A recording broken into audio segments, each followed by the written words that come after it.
গোসাই শুভ সকাল। কি ব্যাপার, ধ্যানে বসেন নাকি? ধ্যানে বইছি তো ওই বাজারের ব্যাপার তো। আচ্ছা ধ্যান ধ্যান করে মানে বেচা কিনা করতে আচ্ছা আচ্ছা। কৃষ্ণ ভক্ত গোসাই, কৃষ্ণ ভক্ত লোক। দেখেন গোসাই আজকে কিন্তু ভালো ভালো সবজি আনছে গোসাই। মিন্টু দা, কি রসুনের দাম কেরম নাই দেখি গোসাই? হ্যাঁ মিন্টু দা, রসুন কত করে রে? 30 টাকা শ। দাম একটু কমই কইছে, 40 টাকা শ ছিল, 10 টাকা কমছে? তাহলে আজকে আজকে আজকে মিথ্যা কথা করে নেয় নাই? না। হ্যাঁ? না না, সে তো বলবেন না। মানে টমেটো সেদিন যেরকম কইলো আমার সাথে, টমেটোতে 10 টাকাই টমেটো। হ্যাঁ গোসাই বিক্রি করলে 20 টাকা। আর আমাদের ব্যাকাউ কত করে বলি বিক্রি করেছিলি বল? রসুন 30 টাকা শ। 30 টাকা শ রসুন কয়।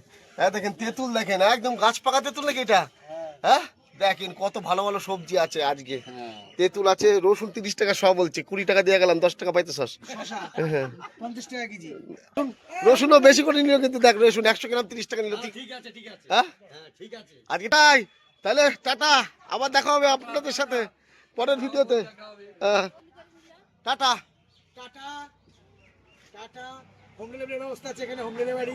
আচ্ছা আচ্ছা আচ্ছা, সবজিও হোম ডেলিভারি দেখেন না দাদা। তো বন্ধুরা টাটা, দেখা হচ্ছে আপনাদের সাথে পরের ভিডিওতে। বাই।